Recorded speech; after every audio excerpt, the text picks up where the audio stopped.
Chapter 3. He is a fairy. Malik's boots clapped the cobbles of California, swift as a minstrel's tune, his heart thumping like a war drum. A shadow in motion, he darted through alleys tight as secrets, past hawkers shouting of saffron and fishwives cursing the wind. Knights in iron clinked close behind, their cries sharp as blades. A tailor's shop rose ahead, its door half open, spilling scents of chalk and pine. Malik slid within, silent as a prayer, and the market's clamor dimmed to a hush. Within, dust motes twirled in beams of light. Cloaks slumped on a rack, velvet lush, wool weary, some patched like a beggar's dreams. Malik snatched a black mantle, brown-trimmed and plain, and flung it over his shoulders. A cracked mirror caught his gaze. Dreadlocks frayed, eyes bright with defiance, beard patchy as a storm-tossed field. "Base threads," Malik muttered, flashing a grin that could charm a serpent. "Do these rags dare clothe a man like me?" A dwarf tailor, scarce taller than his bench, shuffled forth, beard braided with beads. 30 silver sirrah," quoth he, palm outstretched, eyes sharp as a thief's blade. Malik's laugh rang out, bold and unyielding. 30. "Thou jest, little master. This cloak is worth less than the dirt on my soles. Be honored I wear it at all." The dwarf's scowl deepened, but ere he could retort, shouts pierced the air.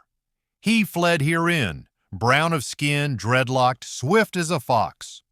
The knights were too nigh. Malik winked, all charm and nerve. "I'll take this as a gift, my friend." From his sleeve, a copper coin, filched from a spice stall, flipped onto the counter, glinting like a taunt. He dashed for the side door, cloak swirling like a midnight gale. California-Lot's midday roared, wheels grinding, bells tolling, voices haggling over smoked eel and enchanted thread. Malik blended into the throng, hood high to shield his face, steps quick yet smooth. A glance back showed no knights, but safety was a stranger. The crown had named him a slayer of babes, a lie that burned like tar. A purse snatched, an alley shadowed, a boy's blood not mine. Yet who seeks truth? Then, bam! He collided with a man broad as a keep, stumbling back, cloak tangled. "Hold, thou mountain! Art thou flesh or fortress?" The man seized Malik's arm, gripped tight as fate. Gold chains gleamed over his chest, his cloak fitted as if woven by master hands. Boots shone like polished jet, unmarked though crafted from swamp beast hide. All screamed wealth, danger, and no second chances. He grinned, teeth flashing.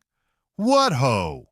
Silk Nazir, smoothest rogue in California, I thought thee vanished into scandal or shade." Malik tugged, unyielding. "I know thee not, knave. Loose me, lest I test my blade." The man, Gordeal by his bearing, chuckled low and sharp.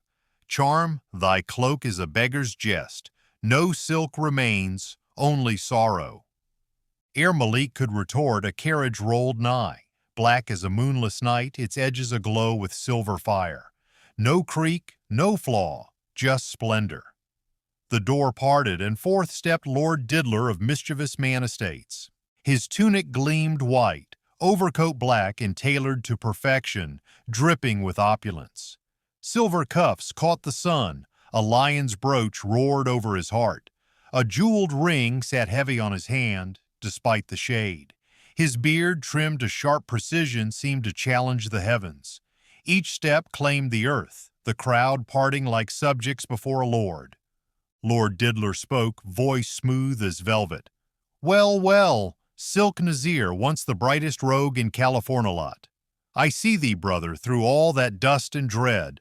Thy legend lingers, though it frays." Malik rolled his eyes, defiance sharp. "Of all the lords in this cursed city fate sends thee? Gods, strike me now, or I'll do it myself."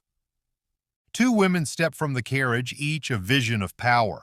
One, a unicorn dame, tall and pearl-hued, her silver horn agleam like a sword. The other, an Asian fairykin, hovered light as a breeze, wing marks shimmering on her back, eyes sharp with scorn. The unicorn dame smirked, head tilted. Is this he who draped roses over rooftops? Now he looks chased through a tavern by ruin itself. Malik's jaw tightened, but his grin held. Ye talk boldly, knowing naught of my fall. All I had, stolen by lies. But mark me, I'll climb the highest peak, shining brighter than ye can dream. The fairy drifted closer, sniffing. Once thou smelled of myrrh and glory. Now, cheap ale and poor choices. From the carriage, Lord Diddler's protégés, youths in cloaks sewn with glowing runes, chains shaped as ancient sigils, leaned forth. One, Onabard, snickered. Silk looks run through a storm and 3 broken hearts. Malik pointed, eyes blazing. Speak again, young fool. I taught thy master to weave tales when thou wert sucking milk. One more jest, and I'll carve thy fate in stone. Lord Diddler raised a hand, calm yet commanding. Peace now. Give Silk his due. Without him, my power would be half its weight. Shouts rang out. Beware, ye folk. A slayer of babes walks free, brown-skinned, dreadlocked, clad in rags. Knight's boots thundered, a death knell drawing nigh. Malik faced Lord Diddler, voice low but steady.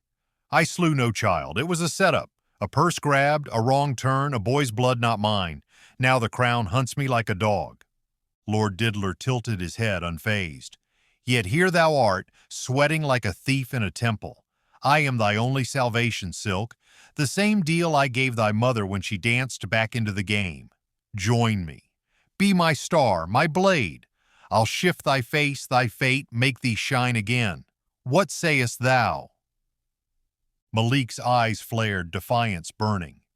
Speak of me as thou wilt, but let my mother's name rest. She needed naught from thee, nor do I. Silk bends for no man, no matter how many jewels thou flaunt. Lord Diddler stepped closer, smile sharp as a blade.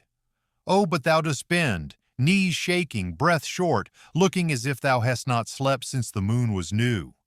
A knight's cry echoed. A merchant saw him flee this way, a cloak stolen, bold as brass. Malik's heart raced, eyes darting. No escape. He swallowed pride, bitter as gall, and muttered, Fine. Aid me, damn thee. Lord Diddler's smile bloomed, slow and triumphant. So Silk doth fold, not in soul, but in need. He nodded to the fairy. Little light, deck him out. She floated forth, kissed his brow with a smirk. Sparks flared and his cloak shimmered, turning lavender soft as twilight's glow. His eyes gleamed azure and wings, frail as dreams, sprouted from his back. Malik looked down, humor cutting through. By the gods, am I a butterfly now? Where is my glory, woman? The fairy shrugged. Thou crave to vanish, I make it so. Knights stormed the corner, armor clashing. Ho there! Hast thou seen a man, brown-skinned, dreadlocked, beard unkempt? Lord Diddler stepped forth, cool as a lord. He fled north, crying of swamps and pardon. He spake of seeking the Bog King's mercy. A proper show, I vow. The knights nodded, barking orders. Riders to the boglands. The bogmen shelter rogues anew. As they vanished, Malik's gut twisted. Thou hast betrayed the Bog King, Lord Diddler. That breaks the code. Thieves and outcasts, we hold it sacred. Lord Diddler's hand clamped Malik's shoulder, voice low and sharp. Then keep thy wings still and thy tongue silent, lest the crown crush thee true. Malik's gaze burned, but he held his peace. The carriage door swung wide. Lord Diddler's grin returned. Come, Silk, I mean love, that is what I'll call thee.